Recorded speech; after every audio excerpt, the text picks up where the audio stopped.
battlefield fell into uneasy silence as Kiros and his fog of white lionesses disappeared into the swirling snowstorm, dragging their injured but alive with them. The Babar Lion stood at the center of the ruined camp, chest heaving, eyes locked on the retreating White King, while the ape like prehistoric humans scrambled to regroup, their torches flickering in the icy wind. Kiros didn't run. He vanished only to return stronger, smarter, and deadlier. In the shadows of the snowy forest, he watched, waiting, his eyes glowing like ice fire, calculating his next move. Every roar, every step, every flick of his massive mane was a warning. The war was far from over. The humans thought they had survived. The Babar Lion thought he had won.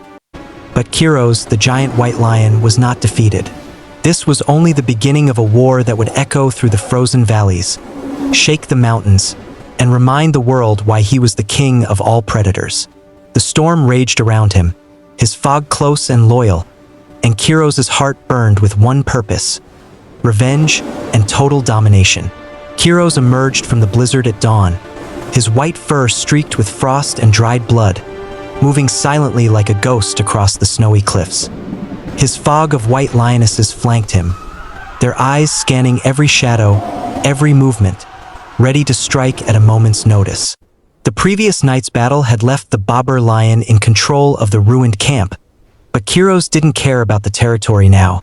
His goal was clear: to destroy the alliance of the ape-like prehistoric humans and the Babar Lion before they could regroup. Far below, he could see the golden mane of the Babar Lion moving through the trees, accompanied by his pride and the human hunters, their torches flickering like tiny fires in the vast frozen forest. Kiros's muscles tensed as he crouched low, ears pinned, his massive paws barely making a sound in the snow. Every sense was alive. He could smell the human's fear, the lion's arrogance, and the faint blood trail from the last skirmish. With a deep, resonating growl, Kiros signaled his fog to spread out silently, surrounding the enemy without a sound. Today would not be a chase. Today would be the first strike of a war that would determine which king would reign over the frozen valleys and which predator would fall.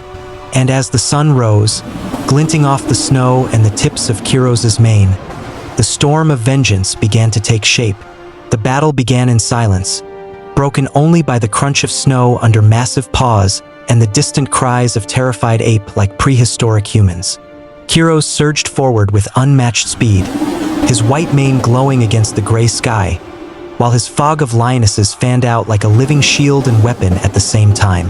The Babar Lion and his pride met Kiros head-on, claws clashing, teeth snapping, and snow flying in every direction. Spears and stone weapons from the humans rained down, but none could stop the fury of the king of the frozen valleys.